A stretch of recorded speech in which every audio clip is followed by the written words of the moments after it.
இன்னைக்கு நம்ம ஒரு கொத்தமல்லி சாதம் பார்க்க போகிறோம். ரொம்ப சிம்பிளாக ஈஸியாக சாதம் வடித்து வச்சிட்டோம்னா 10 நிமிஷத்துலேயே செஞ்சிடலாம். ஃபஸ்ட்டு கொத்தமல்லி, பச்சை மிளகா, உப்பு போட்டு நைஸாக அரைச்சி கொண்டு வந்துடலாம். அப்புறம் லெமன், ஒரு மூடி லெமன் இதில் பிழிஞ்சிடுறேன். வான்லியில் எண்ணெய் ஊற்றிருக்கேன்.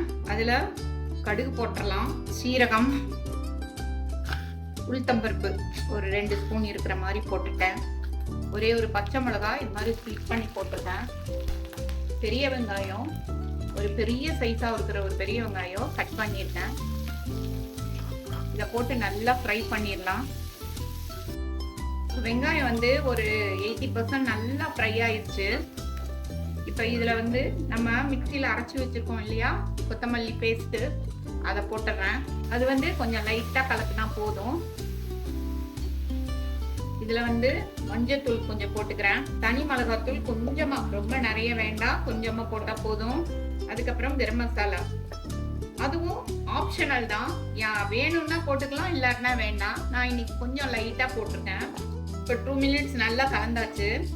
இது வந்து சாதாரணமாக நம்ம சாப்பிட்ற ரைஸு, சாதாரணமாக நம்ம ரெகுலராக எந்த ரைஸ் செய்கிறோமோ, ஆஃப் பாயில் ஆனாலும் சரி, பச்சரிசி ஆனாலும் சரி, எது வேணால் போட்டுக்கலாம். அவங்கவுங்க ஆப்ஷன் தான். பாஸ்மதி ரைஸும் போட்டு செய்யலாம். ரொம்ப சூப்பராக நம்மளோட மல்லி சாதம் ரெடி ஆயிடுச்சு.